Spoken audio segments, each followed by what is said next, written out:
Welcome guys, welcome to amazing science tutorial. मैं जोगेंद्र भाटी, मेरे channel amazing science tutorial पर आपका स्वागत है। और आज हम करने वाले हैं chapter 6 of class 10 science biology से लाइफ प्रोसेस का एक बहुत इंपॉर्टेंट टॉपिक जिसका नाम है nutrition in animals and specially of human beings. Human beings में न्यूट्रिशन किस तरह से परफॉर्म होता है, आज इसके बारे में स्टडी करेंगे। इस वीडियो को देखने से पहले अगर आप मेरे YouTube चैनल पर नए हैं तो प्लीज़ मेरे चैनल को सब्सक्राइब करें, और पूरा वीडियो देखने के बाद अगर आपको वीडियो अच्छी लगती है तो please like it, share and comment in the comment box. Thank you so much. So let's start our video and our topic nutrition in human beings. Human beings का न्यूट्रिशन जो भी परफॉर्म होता है that is performed by the help of human digestive system. पूरा nutrition एक digestive system की help से चलता है और ह्यूमन बींग्स में ये डाइजेस्टिव सिस्टम प्रेजेंट है, इसलिए इसका नाम रखा गया है ह्यूमन डाइजेस्टिव सिस्टम। अब ये सिस्टम जो होता है ये अकेला नहीं होता है, actually it is formed of two things. It is made up of a pipe like structure that is extended from mouth to anus and that is called alimentary canal. Alimentary canal क्या होता है? ये पूरा pipe होता है, ठीक है, from mouth to anus तक, ठीक है। इसी पार्ट को हम क्या बोलते हैं? एलिमेंट्री कैनाल बोलते हैं। इसके साथ साथ क्या होता है, कुछ ग्लैंड्स होते हैं, कुछ ऐसे स्ट्रक्चर जो अपने अंदर से कुछ लिक्विड सिक्रीट करते हैं, उन्हें हम ग्लैंड का नाम देते हैं। The gland which are helpful in the digestion are called digestive glands. वो डाइजेस्टिव ग्लैंड्स आपके 3 हैं और एक्सटर्नली प्रेजेंट होते हैं, मींस प्रॉपर स्ट्रक्चर बने हुए होते हैं। They are called salivary gland, liver and pancreas. Salivary gland इस तरह से यहाँ प्रेजेंट होता है, ठीक है, लीवर ये रहा, ठीक है, और पेनक्रियाज ये है। So now we are going to draw the structure of alimentary canal. मैंने ऑलरेडी बना दिया है आपके लिए, ठीक है। इतना ही क्लास 10th के लिए जरूरी होता है, इससे ज्यादा उसमें लेबलिंग करने की जरूरत नहीं है, और इतना बिल्कुल सफिशिएंट है क्लास 10th के लिए बोर्ड एग्जाम्स में। यहां पर जो है ये सबसे स्टार्टिंग वाला पार्ट है इसका माउथ, और जो बाहर होता है बिल्कुल इसके अंदर की कैविटी जो यहाँ से लेके यहाँ तक, ये वाला जो पॉइंट होता है यहाँ पर फेरिंग्स प्रेजेंट होता है, ठीक है। इसका ये वाला पोर्शन इसको हम बक्कल कैविटी बोलते हैं, ठीक है। इसलिए हमने कॉमनली एक साथ लिखा हुआ है माउथ और बक्कल कैविटी को, क्योंकि ऑलमोस्ट एक जैसे ही होते हैं आसपास, ठीक है। इसके साथ साथ जो ग्लैंड यहाँ पर प्रेजेंट होते हैं जो हमारे डाइजेशन में हेल्प करेंगे, they are called salivary gland. इसके बाद ये पाइप नीचे की तरफ फॉर्म होता है, इसको बोलते हैं ईसोफेगस और फूड पाइप। इससे पहले इसी बक्कल कैविटी के अंदर क्या होती है? टंग होती है, जो स्ट्रक्चर हमें अपीयर होता है। ये ईसोफेगस नीचे आने के बाद किस स्ट्रक्चर के अंदर ओपन होता है, जिसे हम स्टमक बोलते हैं। स्टमक फाइनली किस में एंटर करता है? स्मॉल इंटेस्टाइन में एंटर करता है। उससे पहले स्मॉल इंटेस्टाइन की स्टार्टिंग से पहले क्या होता है? लीवर जो होता है इसका कनेक्शन इससे ही होता है, किसकी हेल्प से? गॉल ब्लैडर की हेल्प से। और पेनक्रियाज किसके नीचे होती है? स्टमक के नीचे, और लार्ज इंटेस्टाइन के बीच में होती है। स्मॉल इंटेस्टाइन के बाद जो स्ट्रक्चर दिखाई दे रहा है थोड़ा ब्रॉड, इसको हम बोलते हैं large intestine. And large intestine एक ब्रॉड स्ट्रक्चर के अंदर एंड होती है जिसको हम बोलते हैं रेक्टम, और रेक्टम किससे ओपन होता है? एनस से। जहां पर स्मॉल इंटेस्टाइन और लार्ज इंटेस्टाइन का कनेक्शन होता है, यहाँ पर एक स्ट्रक्चर होता है छोटा सा जिसको हम बोलते हैं अपेंडिक्स। इसके बारे में सुना होगा आप लोगों ने, ठीक है। अभी हम फंक्शंस और स्ट्रक्चर की इसलिए बात नहीं कर रहे हैं क्योंकि हम ये सब डिटेल में स्टडी करने वाले हैं। अभी मैंने जनरली आपको डायग्राम बता दिया है, डायग्राम किस तरह से है और कौन कौन से इसके पार्ट्स होते हैं। ये स्ट्रक्चर स्टडी करने के बाद हम लोग पढ़ने वाले हैं इसके बारे में कि कौन कौन से स्टेप्स होते हैं न्यूट्रिशन में। न्यूट्रिशन में वही कॉमनली 5 स्टेप्स होते हैं: ingestion, digestion, absorption, assimilation and egestion. इसमें से सबसे डिटेल स्ट्रक्चर जो होता है, जो स्टडी किया जाता है, वो है डाइजेशन, जिसके बारे में आपकी क्लास 10th में डिटेल में पढ़ना है आपको, जितना क्लास 10th में चाहिए, not more than that, okay. हम 1 बाय 1 क्या करेंगे, अभी सारे स्टेप्स को पढ़ेंगे। जो जो स्टेप्स इसके बाद या जो जो पार्ट्स हमारे एलिमेंट्री कैनाल का, डाइजेस्टिव सिस्टम का इसके अंदर आता चलेगा, उसकी डिटेल स्टडी हम उसके साथ साथ करते चलेंगे, ठीक है। तो हर एक कॉन्सेप्ट को अच्छे से समझने के लिए be focused on here, okay. कोई भी पॉइंट में डाउट लगता है तो आप मुझे वीडियो के एंड में क्या कर सकते हैं? कमेंट कर सकते हैं। I will definitely response you at the time and I hope you will like this video. So now we are going to study about the steps of nutrition, and we start with the help of first step called ingestion. अभी हम students करने वाले हैं steps of nutrition in human beings. पहला step है हमारा ingestion. के अंदर हम देखने वाले हैं कि इंजेशन के अंदर कौन कौन सी चीज़ें होती है, उसमें क्या क्या होता है। जैसे इंजेशन यानी फूड को माउथ के थ्रू इनटेक करना। सो ऑलरेडी ह्यूमन बींग्स के पास स्पेशल ऑर्गन होता है जिसको हम क्या बोलते हैं, माउथ बोलते हैं। माउथ जो होता है बिल्कुल बाहर की तरफ प्रेजेंट होता है, बक्कल कैविटीज के अंदर प्रेजेंट होती है। माउथ के पास क्या होते हैं, लिप्स होते हैं। लिप्स के दो काम होते हैं। First one is to hold the food for a temporary time, ठीक है, कुछ देर के लिए चीजों को पकड़ना है, होल्ड करना। दूसरा फोनेशन मीन स्पीकिंग या स्पीच करना, बोलने में। तो दो काम हो गए इसके, ठीक है। माउथ के अंदर फूड डालते कैसे है, ये डालते हैं हम with the help of hand, हाथों की मदद से फूड खाते हैं। और हमें क्या बोला जाता है, होलोजोइक बोला जाता है। होलोजोइक मतलब प्रॉपर हाथों से फूड को माउथ के थ्रू लेना, फिर उस कॉम्प्लेक्स फूड को सिंपलर फूड में डाइजेस्ट करने का प्रोसेस, ये कंप्लीट प्रोसेस क्या कहलाता है, होलोजोइक न्यूट्रिशन कहलाता है। अभी सेकंड स्टेप है हमारे पास डाइजेशन। डाइजेशन क्या होता है, डाइजेशन का मतलब माउथ में फूड के जाने के बाद तुरंत ही क्या हो जाता है, डाइजेशन स्टार्ट हो जाता है माउथ में ही, जो किसके अंदर स्टार्ट होता है, बक्कल कैविटी में। अब बक्कल कैविटी क्या था, अंदर का पार्ट था। उसमें कौन कौन सी चीजें हैं, उसमें आपको मिलेंगी टीथ, टंग और सैलिवरी ग्लैंड। टीथ की अगर बात करें, टीथ दो टाइप के टीथ आते हैं। होल ईयर के या जो हमारी जिंदगी होती है पूरी, उसमें दो तरह के टीथ आते हैं हमें, इसलिए हमको डायफायोडोंट कहा जाता है। डायफायोडोंट मतलब पूरी लाइफ में 2 बार दांत आना। First one is temporary teeth जिनको हम मिल्क टीथ कहते हैं, ठीक है, जो 20 होते हैं। और दूसरे परमानेंट टीथ होते हैं, ठीक है, जो प्रॉपरली फिक्स्ड होते हैं, जिनका नंबर 32 होता है। वो 32 भी कितने टाइप के होते हैं, 4 टाइप के टीथ होते हैं। 4 टाइप के टीथ होने की वजह से इसका एक नाम है हेट्रोडोंट। 4 टाइप के टीथ को क्या कहा जाता है, हेट्रोडोंट भी कहा जाता है, ठीक है। मतलब अलग अलग तरह के स्ट्रक्चर, शेप होने की वजह से और फंक्शन होने की वजह से हमारे पास कितने टाइप के टीथ है, 4 टाइप के। कौन कौन से हैं, आई, सी, पीएम और M. I for incisor, C for canine, PM मतलब प्रीमोलर, एंड लास्ट में जो पीछे की तरफ होते हैं उसको क्या बोलते हैं, मोलर बोलते हैं।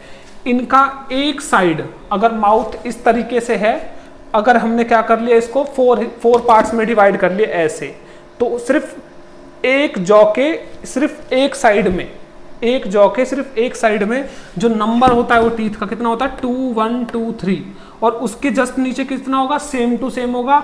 और ऐसे ही ये लेफ्ट साइड का है तो क्या हो जाएगा, राइट का भी ऐसे होगा। तो टोटल टीथ कितने हो जाएंगे हमारे, 32 हो जाएंगे। इसी मोलर में से जो लास्ट वाले टीथ होते हैं, लास्ट वाले, बिल्कुल लास्ट वाला, उसको हम विजडम टीथ भी कहते हैं, जिसको हम हिंदी में अक्कल दाढ़ बोलते हैं, जो हमारी 18 से 25 की उम्र के बीच आती है, ठीक है। डिफरेंट टाइप के टीथ होने की वजह से उनके डिफरेंट फंक्शंस होते हैं माउथ में। जैसे इंसीजर का काम होता है बाइटिंग करना, काटना ऐसे करके। कैनाइन का मतलब होता है फाड़ना, किसी भी फूड को पकड़ा और ऐसे फाड़ दिया, टीयरिंग। और पीएम और एम यानी प्रीमोलर एंड मोलर का फंक्शन होता है ग्राइंडिंग करना, उस फूड को स्मॉलर पीस के अंदर क्या करना, कन्वर्ट करना, ग्राइंडिंग करके या पीस कर। Okay, are you clear with this. Next, teeth के बारे में आपको सिर्फ इतना ही जानना है। एक्चुअली क्लास 10th के स्टैंडर्ड में सिर्फ इतनी ही चीजें होती है और बिल्कुल सफिशिएंट है, कुछ भी कम नहीं है इसमें से। आपको अगर कहीं लगता है कोई कुछ कमी है सो आप मुझसे क्वेश्चन कर सकते हैं, पूछ सकते हैं कुछ भी, ठीक है। Next we are going to study tongue. Tongue क्या होता है, मस्कुलर ऑर्गन होता है, बक्कल कैविटी में प्रेजेंट होता है। लोअर जो होता है, जो हमारा नीचे वाला जबड़ा, इसमें अटैच्ड होती है, पीछे से अटैच्ड होती है, आगे से फ्री होती है, मसल का बना हुआ स्ट्रक्चर होता है। इस टंग के ऊपर बहुत सारे टेस्ट बर्ड्स लगे होते हैं जो टेस्ट करने में हेल्प करते हैं। ये हमारे फूड को मूव कराती है टीथ के इनसाइड और आउटसाइड, मतलब उसके बीच में फूड को लेकर आते हैं ताकि उस अच्छे से चबा सके। मिक्सिंग करती है फूड को सलाइवा के साथ, निगलने में मदद करती है, यानी पुशिंग करती है फूड को ताकि नीचे की तरफ निकल जाए। और स्वेलोइंग, जिसको हम निगलना कहते हैं। और दांतों को क्लीन करने में भी मदद करती है, सफाई दांतों की इसी से हो जाती है। फोनेशन और स्पीकिंग, बोलने में मदद करती है हमारी। अब इसके टेस्ट बर्ड्स जो होते हैं वो उसकी अलग अलग एरिया होते हैं पूरी टीथ पर। कड़वा जो हमें लगता है बिटर, वो पीछे की तरफ लगता है। स्वीट कहाँ लगता है, एंटीरियरली, आगे की तरफ लगता है। और पीछे की तरफ पोस्टीरियरली लेटरल क्या होता है, सॉर, खट्टा लगता है। और एंटीरियरली लेटरल मतलब साल्टी, जो हमें नमकीन लगता है, वो कहाँ लगता है, आगे की तरफ, साइड्स में, ठीक है। तो ये पोजीशंस होती है इसकी टेस्ट बर्ड्स की। एग्जैक्ट सफिशिएंट, बिल्कुल जो 10th में हमें चाहिए। अभी पढ़ते सैलिवरी ग्लैंड के बारे में। सैलिवरी ग्लैंड क्या है? ये वो ग्लैंड होते हैं जो 3 पेयर में प्रेजेंट होते हैं और बक्कल कैविटी के अंदर ही प्रेजेंट होते हैं और वहीं पर खुलते हैं, यानी अपने सिक्रीशन को या अपने जूस को वहीं पर डालते हैं। कौन कौन से होते हैं? पैरोटिड, सबमैक्सिलरी और सबलिंगुअल, 3 तरह के होते हैं। ये वाले कौन से हैं? ये होते हैं कान के बिल्कुल नीचे, जो कान के यहाँ पर होते हैं, इनको कौन से बोलते हैं? Parotid. Angle of the lower jaw, जो इसके यहां पर होते हैं, ठीक है, यहां पर जो प्रेजेंट होते हैं हमारे सैलिवरी ग्लैंड, उनको कौन से बोलते हैं? सब मैक्सिलरी बोलते हैं। और सबलिंगुअल मतलब, लिंगुअल मतलब टंग, जो टंग के नीचे की तरफ प्रेजेंट होते हैं उनको हम क्या बोलते हैं? सबलिंगुअल यानी बिलो टंग। ये पोजीशन है इसकी, ये इसका नाम है। 3 पेयर में बक्कल कैविटी में ओपन होते हैं। यही तीनों के तीनों ग्लैंड्स मिलकर एक जूस सिक्रेट करते हैं, जिस जूस का कॉमनली नेम होता है सलाइवा, ठीक है, लार बोलते हैं इसको हम हिंदी में भी। 1 से लेके 1.5 लीटर तक, 1 to 1.5 litre saliva per day, almost neutral के बराबर सलाइवा सिक्रेट होता है हमारे माउथ में, ठीक है। और इस सलाइवा के अंदर कौन कौन सी चीजें होती है? म्यूकस होता है, वाटर होता है, लाइजोजाइम होता है और एंजाइम होता है एक, जिसका नाम होता है ptyalin. P is silent in the spelling. Tyline and other name for the tyline is salivary amylase. Okay, अब इसमें लाइसोजाइम क्या करता है? म्यूकस, वाटर तो नॉर्मली प्रेजेंट है, मिक्सिंग के लिए काम आता है, ठीक है, सॉफ्ट बनाता है फूड को, लेकिन म्यूकस के बारे में हम थोड़ा पढ़ेंगे अभी। और मैं लाइसोजाइम के बारे में बता देता हूँ। लाइसोजाइम क्या है? एक इस तरह का एंटी बैक्टीरियल कंपोनेंट होता है इसका, जो बैक्टीरिया जो भी फूड के साथ आ जाते हैं उनको किल कर देता है। तो एंटी बैक्टीरियल कंपोनेंट होता है हमारे सलाइवा का। नेक्स्ट एंजाइम, जो सबसे इंपॉर्टेंट है, ये एंजाइम जिसका नाम है सैलिवरी अमाइलेज। इसका काम होगा जो फूड प्लांट अपनी बॉडी में स्टार्च की फॉर्म में क्या करके रखते हैं? स्टोर करके रखते हैं। जब हम उसको खाते हैं तो हम उसे डाइजेस्ट नहीं कर सकते अगर हमारे पास सलाइवा में ये एंजाइम नहीं होगा तो, क्योंकि यही स्टार्च जो है ब्रेक डाउन किया जाता है स्टार्च का सिंपल यूनिट के अंदर, माल्टोज, और एक और कंपोनेंट होता है जिसका नाम होता है डेक्स्ट्रिन। लेकिन 10th में आपको ये पता होना चाहिए कि स्टार्च किस में टूटता है? माल्टोज, यानी स्मॉलर यूनिट्स में टूटता है, ताकि हम स्टार्च को इजिली डाइजेस्ट कर पाए। So breaking down of starch is done by salivary amylase enzyme. अभी पढ़ते दोनों के फंक्शंस, क्योंकि एग्जाम में बहुत ज्यादा इंपॉर्टेंट ये क्वेश्चन आता है कि सलाइवा और म्यूकस के क्या फंक्शन होते हैं। कॉमनली अगर हम बात करें, पहले म्यूकस की बात करते हैं। म्यूकस वो लिक्विड है जो बेसिक नेचर का होता है थोड़ा सा। अब जब भी हमारे माउथ में बहुत सारे बैक्टीरिया होते हैं तो हमारा माउथ बहुत ज्यादा एसिडिक होने लगता है, तो उसको न्यूट्रल करने के लिए बेसिक कंपोनेंट चाहिए। तो म्यूकस जब सिक्रीट होगा तो ऑटोमेटिकली क्या करने लगता है? उसको न्यूट्रल करने लगता है। म्यूकस कहीं ना कहीं हमारे फूड को सॉफ्ट भी बनाता है, ठीक है, ताकि बॉल्स की फॉर्म में हमारा फूड नीचे की तरफ आसानी से उतर जाए, ठीक है, स्वेलोइंग आसान करता है। म्यूकस जो है कुछ बैक्टीरिया उसको भी मारता है लाइसोजाइम के साथ मिलकर, और कहीं ना कहीं ये हमारे फूड को स्टमक को एसिडिटी से भी बचाता है। जो स्टमक में जाता है म्यूकस, तो उस टाइम पर भी क्या करता है? उसको बचाता है हमारे स्टमक को एसिडिटी से। वहां भी म्यूकस सिक्रीट होगा, लेकिन अभी यहां भी हेल्प करता है थोड़ा ये। सलाइवा की अगर बात करें हम, तो सलाइवा के जो कॉमन फंक्शंस यहां पर हमने देखे सबके, वही कॉमन सारे फंक्शन किसके हो जाएंगे? सलाइवा के। सो इस क्वेश्चन को थोड़ा सा अच्छे से प्रिपेयर करना, ठीक है, थोड़ा नोट्स बनाकर इसके अच्छे से, तभी आपको अच्छे से हेल्प करेगा ये क्लास 10th बोर्ड के अंदर, ठीक है, एग्जाम्स में। Are you clear with this? अभी हम पढ़ेंगे नेक्स्ट कि डाइजेशन। अभी हमने सिर्फ कहां पर पढ़ा है? बक्कल कैविटी में कैसे डाइजेशन होता है। अभी सबसे इंपॉर्टेंट जो कंपोनेंट ऑफ फूड का डाइजेशन हुआ है वो ये वाला हुआ है, स्टार्च का। फूड में से सिर्फ पहला कंपोनेंट स्टार्च जो है वो ब्रेक डाउन कर लिया है हमने, ठीक है। बाकी ये सब तो स्ट्रक्चर है जो हेल्पफुल क्या होते हैं, इसके साथ साथ हेल्प करते हैं। अभी फूड आगे भी फॉरवर्ड होगा। बक्कल कैविटी के डाइजेशन के बाद अभी जो फूड है वो प्रॉपरली तरीके से क्या नहीं हो पाया है? डाइजेस्ट नहीं हो पाया है, ठीक है। जो अमाइलेज ने क्या किया था? डाइजेशन किया था स्टार्च का, वो अभी इनकम्प्लीट है। लेकिन फूड को क्या करना पड़ता है? आगे की तरफ प्रोसीड करना पड़ता है, क्योंकि माउथ में और बक्कल कैविटी में फूड बस थोड़ी देर के लिए होता है, जहाँ पर डाइजेशन बहुत ही कम हो पाता है। ओके, तो फूड जो आएगा वो कहाँ आएगा? बक्कल कैविटी से आगे वाले पार्ट में। और आगे वाला पार्ट कौन होता है? फेरिंग्स होता है। फेरिंग्स वो जगह होती है जहाँ पर रेस्पिरेटरी पाइप, ठीक है, सांस वाला पाइप जो होता है हमारा ट्रैकिया, और डाइजेस्टिव ट्रैक का ईसोफेगस यानी फूड पाइप दोनों एक ही जगह पर कॉमनली मिलते हैं। So pharynx is the common passage for respiratory and digestive tract. अब यहाँ पर होगा क्या, यहाँ पर होगा जो फूड हमने माउथ में बना तोड़ लिया है, ठीक है, फिजिकल डाइजेशन जिसका कर लिया है, अब उसको निगलना है, स्वेलोइंग करनी होगी। अब स्वेलोइंग क्या, अगर कॉमन पैसेज है दोनों के लिए ये, तो इस तरह से तो फूड कहाँ भी जा सकता है, हमारे रेस्पिरेटरी पाइप में भी जा सकता है, लेकिन ऐसा नहीं होता। जो हमारा रेस्पिरेटरी पाइप होता है उसके ऊपर एक स्ट्रक्चर लगा होता है, एक ढक्कन के टाइप का लिड जैसा स्ट्रक्चर, जिसको हम बोलते हैं एपिग्लॉटिस। एपिग्लॉटिस क्या हो जाता है, उस टाइम पर बंद हो जाता है जब कोई भी सॉलिड या लिक्विड चीज हमारी बॉडी के अंदर स्पेशली ईसोफेगस में एंटर करती है, ठीक है। सो एपिग्लॉटिस क्या करता है, प्रिवेंट करता है एंट्री ऑफ फूड पार्टिकल्स और liquid when the food particles and liquid are getting enter into the oesophagus.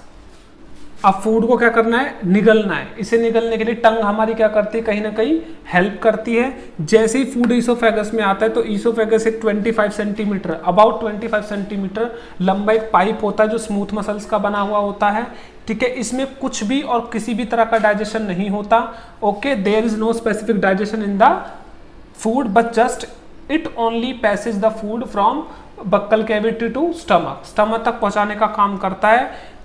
ये जो ईसोफेगस जो होता है वो किससे ढका हुआ होता है, यहाँ पर लगी होती है कुछ रिंग्स ऑफ कार्टिलेज। कार्टिलेज जो सॉफ्ट बोन्स होती है उनकी रिंग्स बनी होती है इसके चारों तरफ, क्यों, ताकि हमारा ईसोफेगस कभी क्या ना हो जाए, कोलैप्स ना हो जाए। कोलैप्स का मतलब दबकर ये बंद ना हो जाए, ठीक है। इसलिए रिंग्स ऑफ कार्टिलेज होती है। इसका फंक्शन पेपर में आता है, तो रिमाइंड करके रखना इस चीज को।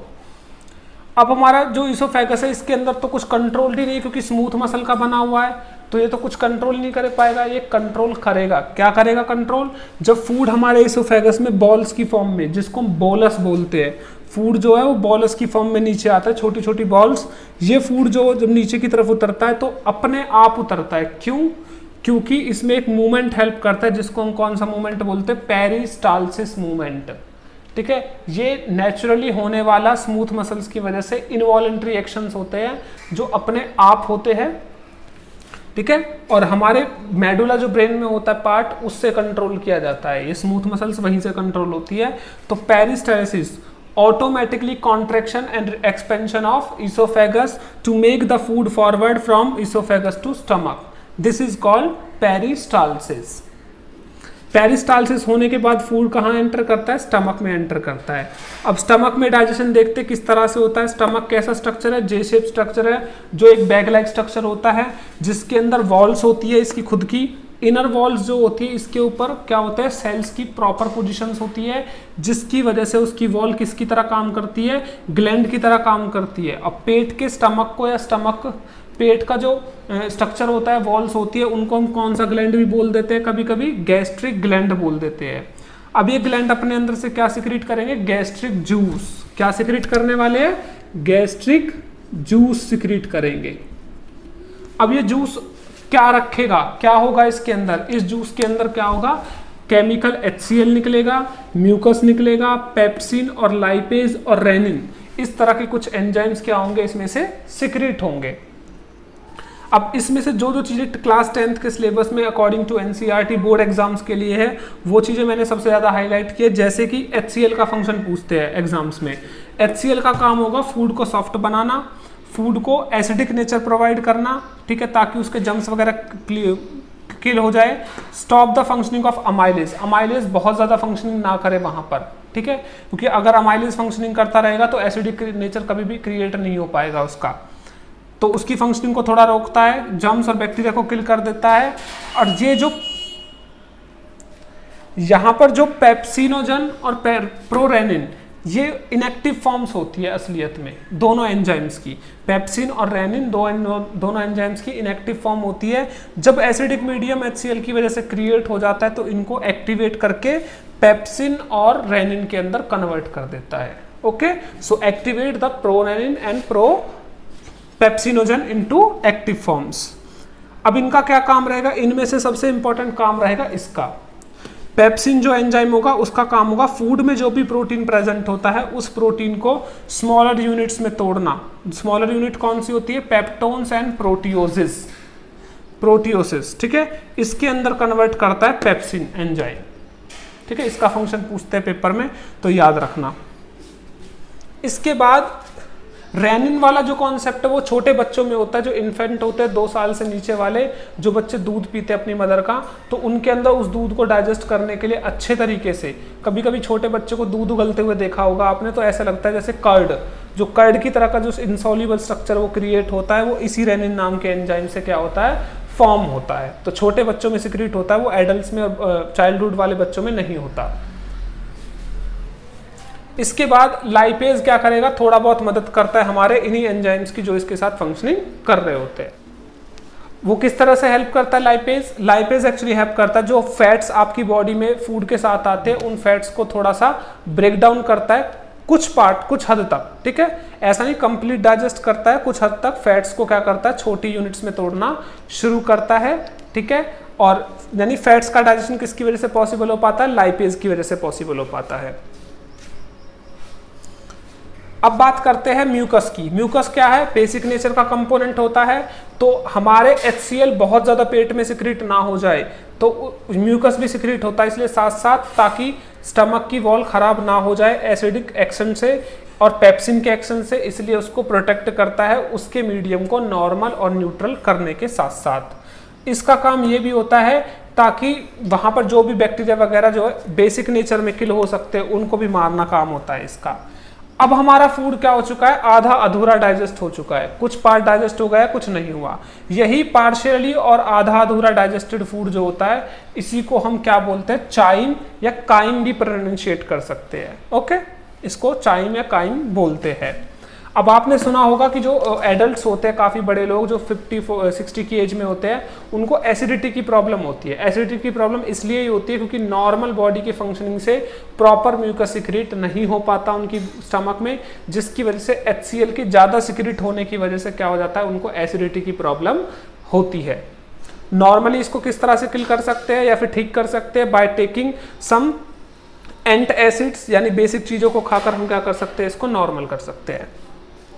अब स्टमक के क्या क्या फंक्शन होते हैं इतने डाइजेशन के बाद और इतना फंक्शन परफॉर्म करने के बाद?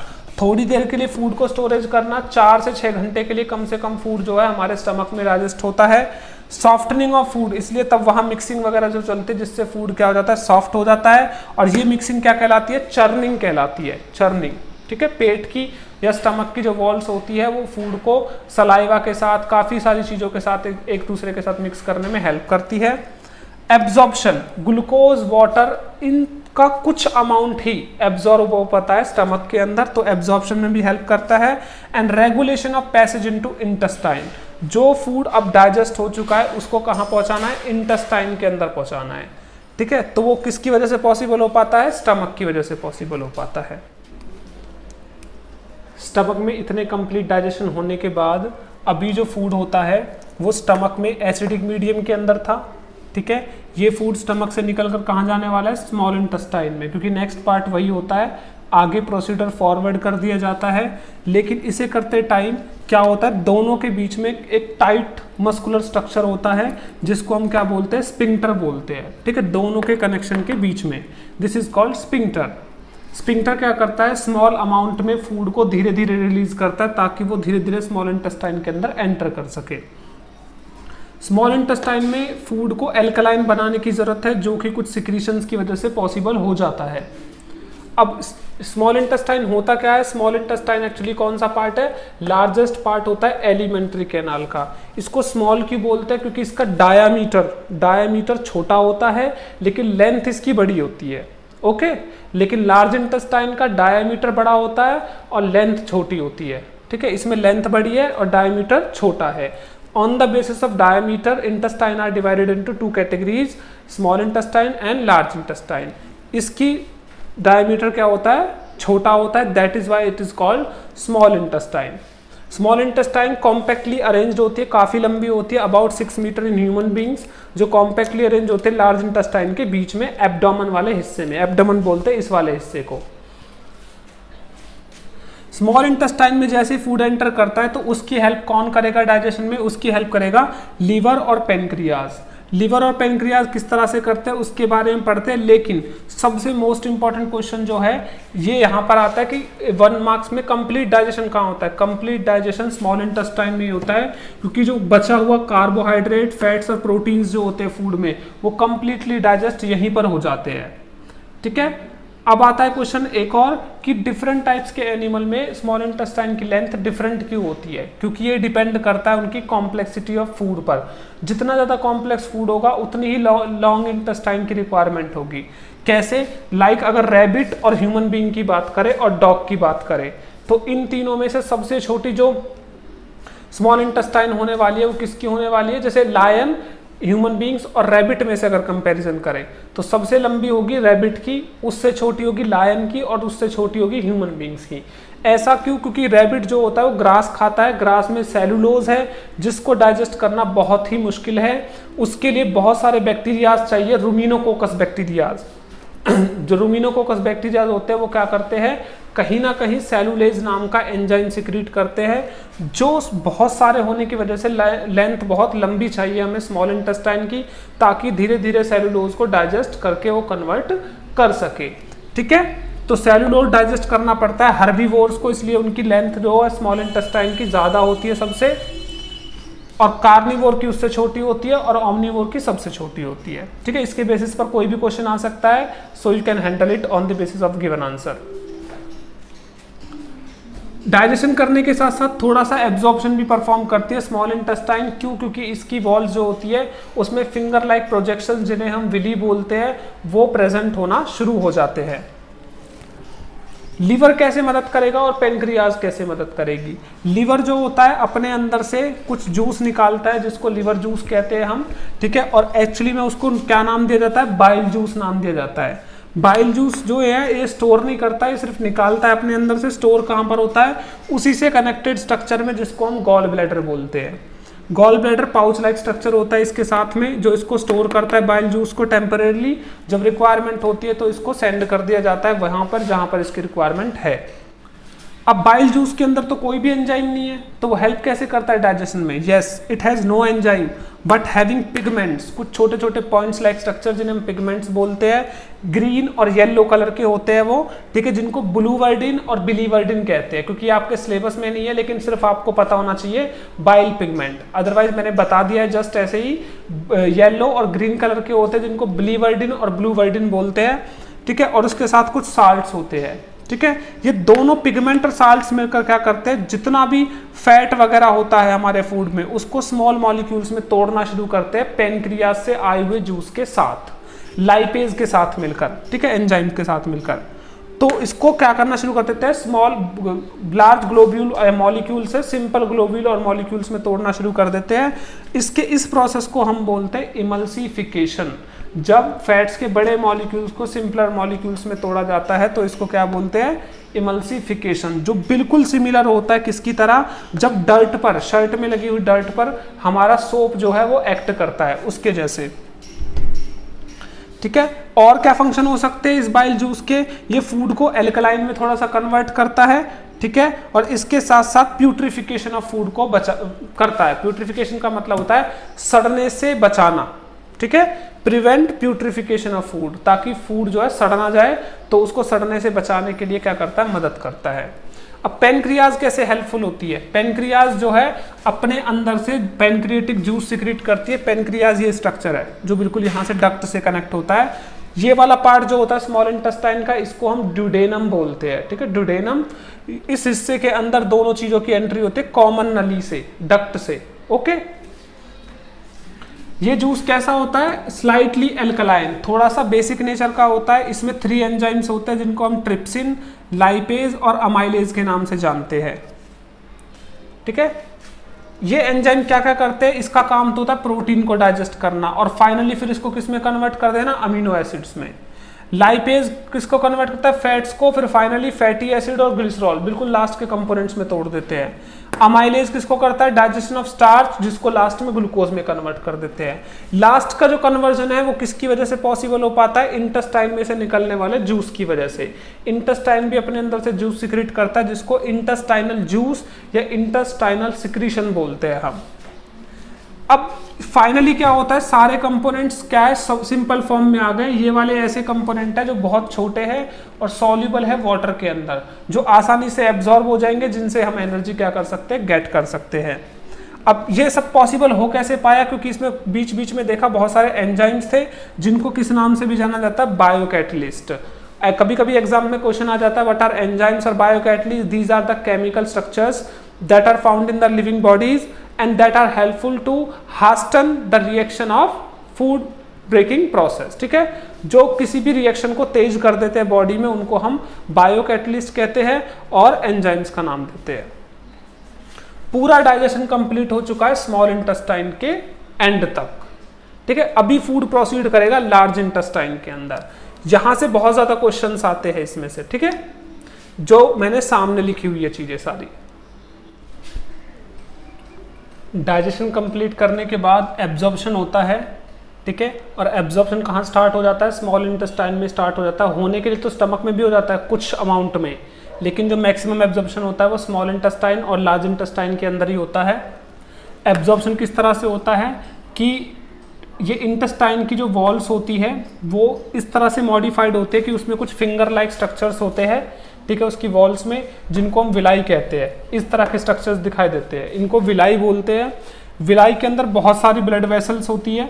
ठीक है, ये ब्लड वेसल्स डाइजेस्टेड फूड को अपने अंदर एब्जॉर्ब कर लेती है, जिसकी वजह से ये इंटेस्टाइन के सरफेस एरिया को इंक्रीज कर देती है ताकि ज़्यादा से ज़्यादा डाइजेस्टेड फूड को एब्जॉर्ब किया जा सके और उसको लेकर जाया जा सके हर एक सेल तक, ताकि उससे एनर्जी ली जा सके। ठीक है, स्मॉल इंटेस्टाइन से फूड जो है डाइजेस्ट होने के बाद, एब्जॉर्ब होने के बाद, जो अनडाइजेस्टेड फूड है थोड़ा, ठीक है, उसको कहाँ भेजते हैं, लार्ज इंटेस्टाइन में भेजते हैं। लार्ज इंटेस्टाइन जो होती है वो ब्रॉड होती है और लेंथ में शॉर्ट होती है। इसकी लेंथ 1.5 से 2 मीटर लॉन्ग होती है। ठीक है, 1.5 to 2 metre long in human beings. यहाँ पर कोई डाइजेशन नहीं होता क्योंकि यहाँ पर कोई ग्लैंड ही प्रेजेंट नहीं होता, और एब्जॉर्प्शन होता है वाटर का स्पेशली यहाँ पर। अब जो भी अनडाइजेस्टेड फूड होगा लार्ज इंटेस्टाइन के अंदर, उसे हम क्या बोलते हैं, वेस्ट बोलते हैं या फीकल मैटर बोलते हैं, फीशल मैटर भी बोल देते हैं।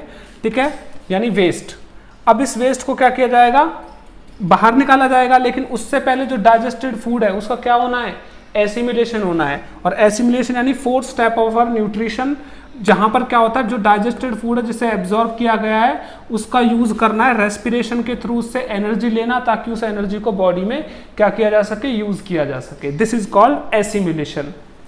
अब इस एसिमिलेशन के बाद क्या होता है, अनडाइजेस्टेड फूड जो भी था, फीकल मैटर, उसको बॉडी से बाहर निकाला जाता है। ऐसा करते टाइम क्या होता है, अनडाइजेस्टेड फूड को बॉडी से बाहर निकालने के लिए किसकी हेल्प लेते हैं, कुछ टाइम के लिए लार्ज इंटेस्टाइन उसे रेक्टम में स्टोर कर देती है, और रेक्टम जो होता है काफ़ी फिलअप होने के बाद क्या है, एनस के थ्रू से बाहर निकाल देता है। और एनस की लास्ट ओपनिंग पर क्या होता है, एक टाइट मसल्स होती है जिसको हम एनाल स्फिंक्टर बोलते हैं, जो कंट्रोल करती है उसके एग्जिट को बॉडी से बाहर, वेस्ट के।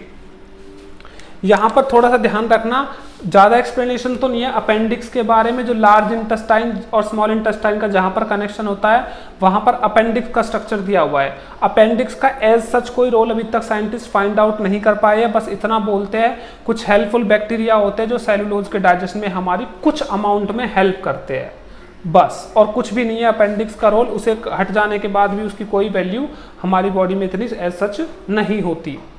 बाकी ये कंप्लीट स्टेप्स के साथ पूरा प्रोसीजर था किसका, digestion of food in human beings.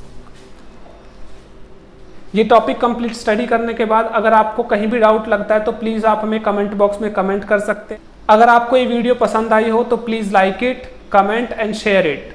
ऐसी अमेजिंग वीडियोस के लिए हमें सब्सक्राइब करें हमारे चैनल अमेजिंग साइंस ट्यूटोरियल पर, और हमें इसी तरह से मोटिवेट करते रहे ताकि हम ऐसी अमेजिंग वीडियोस आपके लिए लेकर आते रहे। इसके बाद हमारा जो नेक्स्ट टॉपिक और नेक्स्ट वीडियो होगी वो होगी हमारी रेस्पिरेशन से रिलेटेड, क्योंकि नेक्स्ट टॉपिक जो हमारा लाइफ प्रोसेस का है वो रेस्पिरेशन ही है। ठीक है, तो मिलते हैं रेस्पिरेशन वाली वीडियो में। Take care, keep smiling, keep learning,